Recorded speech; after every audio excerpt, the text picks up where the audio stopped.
Third question का जो passage में जो 4 नंबर की एक्टिविटी होती है ग्रामर की, वही हम लोग देख रहे हैं। तो लास्ट लेक्चर में हम लोगों ने क्या देखे थे, WH क्वेश्चन, कैसे WH क्वेश्चन फॉर्म किए जाते हैं। आज हम लोग अभी इस प्रकार से देखेंगे कि जिसमें not only but also, as soon as, no sooner than, इनका उपयोग करने के लिए कहा जाता है। ये बहुत आसान होता है, सिर्फ इसकी छोटी सी टेक्निक होती है, वो हम लोग अभी देखेंगे। इसकी प्रैक्टिस करोगे तो ये पक्का आपको आ जाएगा। अब जरा ध्यान दीजिए सेंटेंस की तरफ। But he was tired and weak with hunger. क्या करने के लिए कहा है? Not only but also. Not only बीच में डॉट डॉट डॉट है और बट ऑल्सो। अब देखो, नॉट ओनली मतलब ना सिर्फ ये, फिर वो भी, ना ये सिर्फ यही नहीं वो भी, बराबर है ना? दो चीजों के बीच कौन सा शब्द यूज करना है? Not only but also. अब दो कौन सी चीजें होती हैं? दो एडजेक्टिव होती है, जरा ध्यान दीजिए। But he was tired and weak. वाक्य समझने की कोशिश कीजिए। बट ही वॉज, लेकिन वह था, कैसा था? Tired and weak. तो एडजेक्टिव है, बराबर है? वो कैसा था? टायर्ड भी था और वीक भी था। ये दो बातें क्यों याद रखनी? क्योंकि इन दोनों बातों पर ही हमारा सब कुछ डिपेंड है। नॉट ओनली बट ऑल्सो हो, एज वेल एज हो, एज सुन एज हो, आ रहा है समझ में? नो सुनर देन, ये उसी टाइप के सेंटेंसेस हैं। तो नॉट ओनली बट ऑल्सो के लिए हम लोगों को क्या याद रखना है कि दो जो एडजेक्टिव उनको क्या करना है? अंडरलाइन करना है। अब देखो, he was tired and weak, वो थका हुआ भी था और कमजोर भी था। किसकी वजह से? हंगर की वजह से। अब ये जो दो दिखाई दे रहे ना, इनके बीच में ही हमें किसका उपयोग करना है? Not only but also. अब जरा ध्यान दीजिए कैसे कर रही हूं मैं। बट ही वॉज, अब नॉट ओनली जो है ना, ये पहला जो है ना, इसके पहले क्या लगाने का? But he was not only, पहला एडजेक्टिव है, लगा दो। He was not only tired. अब एंड जो है वो क्या हो जाएगा? हट जाएगा, क्योंकि उसकी जगह हम किसको दे रहे हैं? But also. He was not only tired but also, फिर दूसरा आएगा वीक विथ हंगर। समझ में आया? वाक्य फिर से ध्यान दो, वाक्य आपके सामने आएगा। इनमें से दो एडजेक्टिव, हाँ, दो बातें जो बताई है उसे अलग निकालो। वह था, कैसा था? एक तो थका हुआ था और कमजोर भी था। दो बातें मिल गई, वो थका हुआ भी था और कमजोर भी था। तो उसके लिए हम लोग क्या लगाएंगे? Not only but also. तो जो दो है ना, उनको पहले अंडरलाइन कर लो, क्योंकि एक के पहले नॉट ओनली लगाना है, दूसरे के पहले बट ऑल्सो लगाना है। बीच में एंड और जो कुछ भी है उसे हटा देने का है, बराबर है? एज वेल एज, जो कुछ भी आएगा उसे क्या करना है? हटा देना है। तो हम लोगों ने लिया, देखो, बट ही वॉज टायर्ड के पहले क्या लगाया? Not only. But he was not only tired and को हटा दिया। बट ऑल्सो, दूसरे के पहले क्या लगाया? But also weak with hunger. Answer में कठिन लगा? आंसर में जैसे कि शी वॉज, अब मैं ओरली शब्द वाक्य लेती हूँ।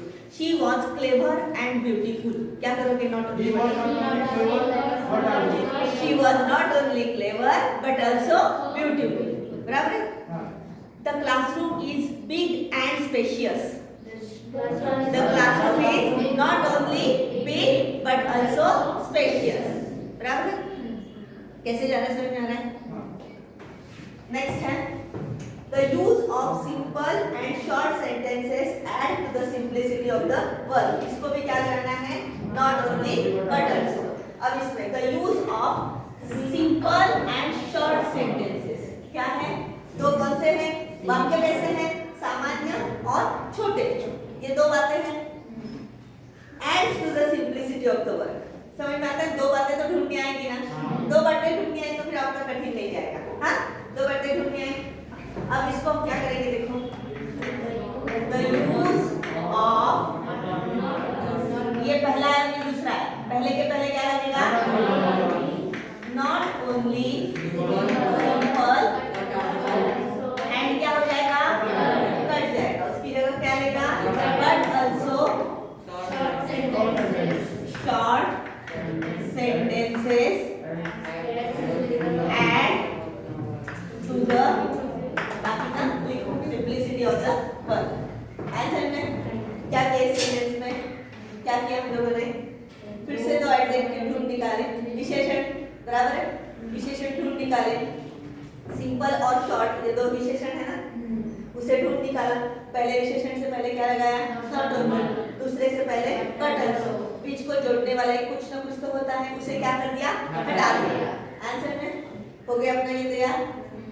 अब नेक्स्ट सेंटेंस जो है वो नॉट ओनली बट आल्सो भी है और एज वेल एज भी है।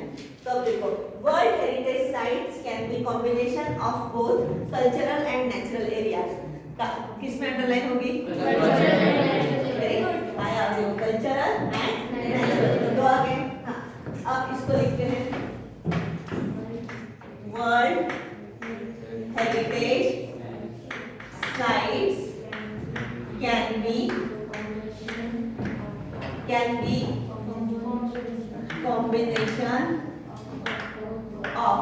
अब देखो यहाँ पे बोथ मतलब ये भी और वो भी, बराबर है। तो उसके लिए हम लोग बोथ की जगह किसको दे रहे हैं? Not only but also. तो बोथ रहेगा क्या? बोथ को क्या किया? हटा दिया। Combination of not only cultural and रहेगा क्या? But also natural areas. आज समझ में ये वो लगाते हैं, ये समझ में आया क्या? हाँ, world heritage sites can be combination of not only cultural but also natural areas. वाक्य समझ में आ रहा है? बोथ क्यों हटाया? समझ में आया? बोथ भी आया नॉट ओनली बट आल्सो के लिए, एज वेल एज के लिए उसे क्या करना है? हटाना ही है। एंड को भी हटा दिया। अब उसी जगह पे हमें क्या लगाना है? As soon as, sorry as well as. अब देखो, world heritage sites can be combination of, यहाँ पे नॉट ओनली हट जाएगा बट आल्सो भी हट जाएगा। उसकी जगह पे world heritage sites can be combination of cultural as well as natural area. सिर्फ क्या करना है इसको क्या करना है? जरा अलग ही लिखती हूँ सेंटेंस, तुम्हारी कंफ्यूजन ना हो इसलिए मैं नीचे अलग से लिखती हूँ। Sentence number 3, world heritage sites can be combination of cultural as well as natural areas। समझ में आया? बाहर से हटा दिया। समझ में आया? क्या किया मैंने? समझ में आया? हाँ, क्या किया? World heritage sites can be combination of cultural as well as natural. दोनों को जोड़ने का काम जैसे एंड करता है, नॉट ओनली बट आल्सो करता है। तो नॉट ओनली बट आल्सो की जगह पे हमें सिर्फ क्या करना है? दो को फिर से दो को अंडरलाइन कर लेने की और दोनों के बीच में क्या लगाना है? As well as. ये भी और ये भी। अब वही sentences, she is beautiful and clever. She is beautiful as well as clever. The classroom is big and airy as well as airy. The classroom is big as well as airy. आया समझ में? Same है, as well as का उपयोग भी same है। Next sentence है no sooner वाले। As soon as the bill is passed, it will become an act। अब ये as soon as जो है ना, एक मिनट, हाँ, ये no sooner जो होता है वो हमेशा as soon as की जगह पे ही आता है। तो as soon as की जगह पे हमें किसे लिखना है? no sooner। इसमें दैन भी रहता है।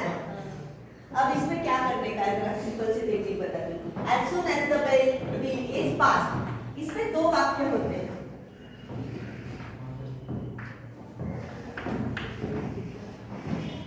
कितने वाक्य हैं?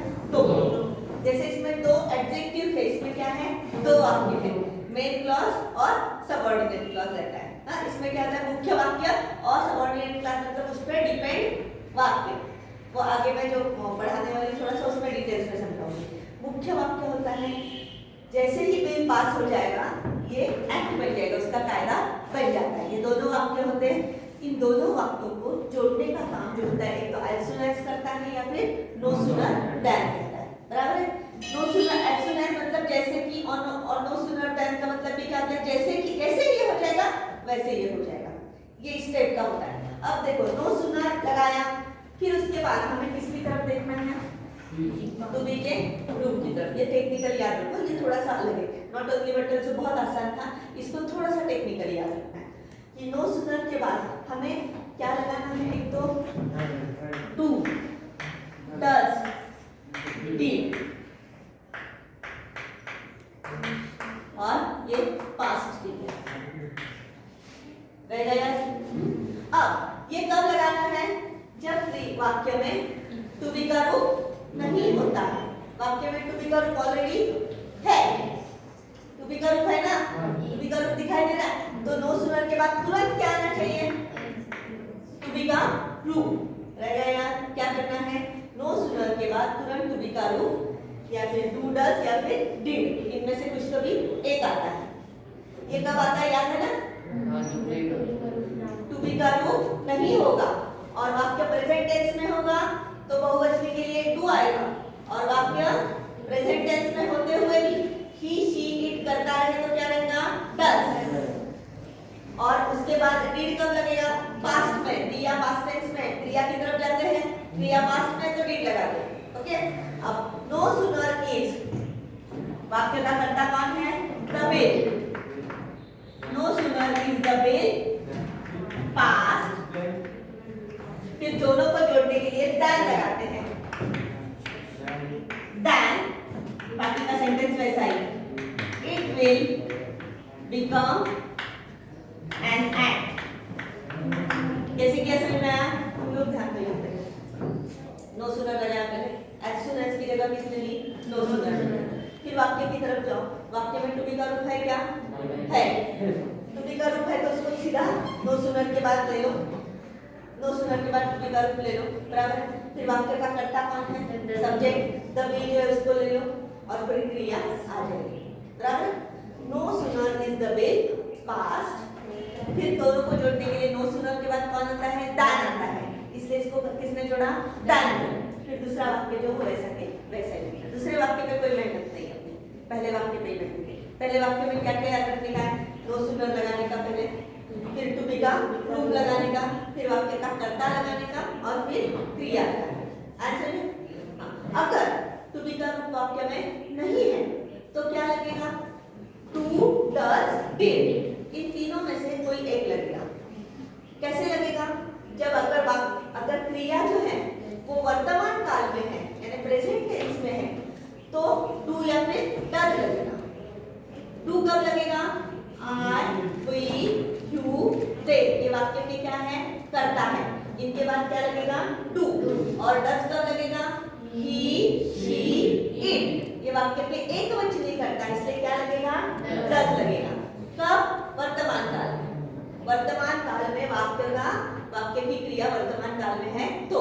लेकिन क्रिया अगर पास्ट टेंस में है तो कुछ भी आ जाए, क्या लगा दो, डिड लगा दो, और फिर बाद में आने वाली क्रिया को किस में बदल दो, प्रेजेंट में। पता है ना अभी आया समझ में, कैसे किया। अब नेक्स्ट देखो, as soon as the thief escaped the family informed the police। अब as soon as की जगह पे कौन आएगा, no sooner, no sooner the thief escaped, देखो आ गया सेंटेंस, टू बी का रूप है क्या, फिर किसकी तरफ जाएंगे, क्रिया की तरफ, बराबर है। क्रिया कौन है, एस्केप, मतलब no, as soon as the thief escaped, जैसे चोर भागा, एस्केप होना मतलब भाग गया, भागने में कामयाब हो गया, ये पहला वाक्य है, ये पहला वाक्य। The family informed the police, family ने किसको इन्फॉर्म किया, पुलिस को इन्फॉर्म किया। इस वाक्य पे ये वाक्य निर्भर है इसलिए ये मेन क्लॉज है और ये डिपेंडेंट या सबऑर्डिनेट क्लॉज है। डिटेल्स में जाऊंगी इसमें। तो नो सूनर लगाया, टू बी का रूप है क्या, नहीं, फिर किसकी तरफ जाएंगे, क्रिया की तरफ। क्रिया कौन से टेंस में है, पास्ट में, पास्ट में तो कौन लेंगे इसमें से, डिड। नो सूनर डिड, वाक्य का कर्ता कौन है, द थीफ। अब एस्केप का क्या होगा, ईडी रहेगा क्या, बदल चुका है।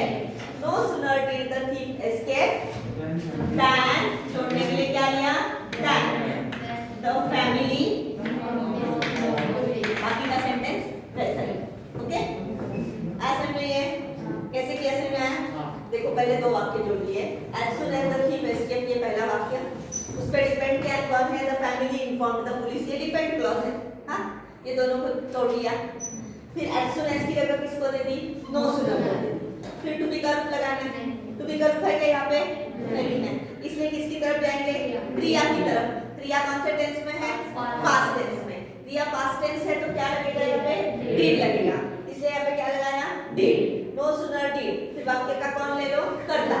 No sooner did the thief, अब एस्केप जो क्रिया है उसको लिया, लेकिन किस में रखा है, वर्तमान में। क्यों वर्तमान में रखा, क्योंकि डिड आया है ऑलरेडी, डिड से वाक्य भूतकाल में परिवर्तित हो चुका है।